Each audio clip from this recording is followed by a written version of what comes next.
मत जाईल, माझं पद जाईल, माझी जागा जाईल, माझे पैसे जातील, माझा लाभ जाईल, हे सगळी जी भीती निर्माण केली आहे ना, त्या भीतीचं आहे ते. पण सामान्य माणसाला मला असं वाटतं की बऱ्यापैकी हे विषय समजतात. म्हणून अनेक ठिकाणी बघा ना तुम्ही रिझल्ट्समध्ये ते रिफ्लेक्ट पण नाही होत काही ठिकाणी. काही ठिकाणी जिथे महत्वाची, जिथे प्रतिष्ठा लागलेली आहे ना भाजपची, तिकडेच तुम्हाला आकडे दिसतील सिमिलर. बाकीच्या ठिकाणी ते प्रतिष्ठा लागलेली नसते पणाला ना, तिथे तुम्हाला लोकांचे मॅन्डेट काही ना काहीतरी दिसतं ना. पण आता संपूर्ण महाराष्ट्रामध्ये जे चित्र सध्या दिसत आहे, तर परत तोच विषय की विनॅबिलिटी, म्हणजे जो मुद्दा निवडणुका जिंकवतो आहे तो मुद्दा रेटवला जातो. तर हा पण तोच प्रकार आहे का? हा तोच प्रकार आहे. काय होते की भावना या आहेत ना खूप ज्वलनशील असतात. तर त्यांच्यासाठी काय वेगळं पेट्रोल लागत नाही. सो माझी भावना कशाने दुखवू शकते. मी आता मगाशी जे म्हटलं त्याने अनेकांच्या भावना दुखावू शकतात आणि दुखावल्या असतील तर मला असं वाटतं की त्या तुम्ही दुखवून घ्या आणि त्याच्यावर विचार करा.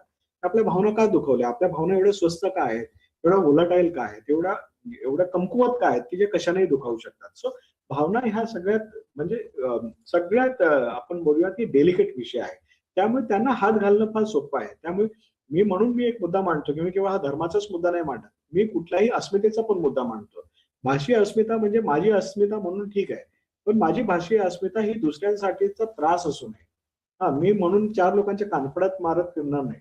मला जर वाटतंय की महाराष्ट्रामध्ये मराठीची सक्ती आवश्यक आहे, तर ती मी आवश्यक करण्यासाठी मी मराठीत बोलेन, मी मराठीमध्ये व्यवहार करेन, मी मराठीमध्ये जास्तीत जास्त व्यवहार करण्यासाठी इतर लोकांचं प्रबोधन करेन. पण म्हणून जर एखाद्याला मराठी येत नाही तर मी त्याच्या कानफडात नाही मारणार. मला त्याला शिकवायला लागेल ना पहिल्यांदा. त्याला समजत नसेल तर सांगावं लागेल.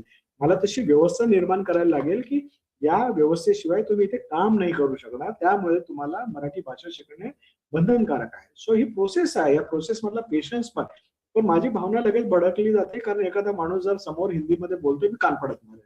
हे स्वस्त राजकारण आहे ना. या स्वस्त राजकारणाच्या मोहात असल्यामुळे या पद्धतीच्या गोष्टी होतात. त्यामुळे ह्या सगळा जो काही भावनांचा मुद्दा आहे, मला असं वाटतं की हे विनेबिलिटीच्या साठीचा सगळ्यात महत्वाचा फ्युएल आहे. की मला आज जर मी 5 वर्ष काम नाही करायचं, लोकांचे गटरमिटाचे प्रश्न नाही सोडवायचे, मी जाईन 2-4 दुकानं तोडेन, 2-4 लोकांना फटकवेन, 2-4 लोकांना धमक्या देईन. माझं लिडरशिप इमिजिएटली एस्टॅब्लिश होते. सो विनेबिलिटीचा जो आपण म्हणूयात की स्कोप, मार्जिन या अशा गोष्टींमुळे वाढतो. याचे नुकसान कुठे होतात मला सांगा की तुम्ही तुमच्या हे सगळे नेते, मला सगळ्यांना प्रश्न विचारायचा आहे. देवेंद्र फडणवीसांच्या मतदारसंघामध्ये मुस्लिम आणि दलित मतदान जास्त आहे. देवेंद्र फडणवीस आपल्या मतदारसंघात बोलतात का हे? हा, घेऊन जावं नितेश राणेंना प्रचाराला. हा, मी प्रचाराचा खर्च करतो. घेऊन जावं आणि त्यांनी भाषण करावीत तिथे.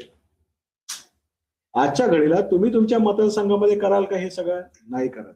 ज्या वेळेला मी सांगतो धारावीच्या प्रचारामध्ये नरेंद्र मोदींनी येऊ नये म्हणून शिवसेनेने त्यांना कळवलं होतं ना.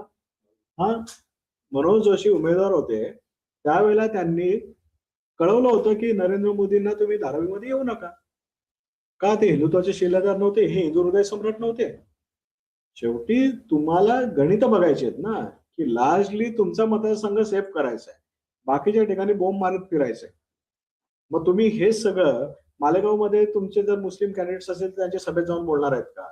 नाही बोलणार तुम्ही, कारण तुम्हाला तिथे मतं पाहिजेत. सो मला वाटतं की हे जे काही राजकारण आहे ना, हे स्वस्त राजकारण आहे. हे छोटी लोक करत राहतात आणि जी लोक हे करत असतील त्यांनी समजावं की आपण खूप छोटे राजकारणी आहोत. म्हणजे इतर आणखी काही सांगत नाही मी. आणि जे लोक अशा पद्धतीच्या प्रचाराला बळी पडून जर मतदान करत असतील ना, त्यांनी समजावं की आपण पण खूप छोटे लोक आहोत. हा, आपलं विचार करण्याची क्षमता, कुवत ही अतिशय छोटी आहे आणि त्याला खरं तर जगाच्या राजकारणात काही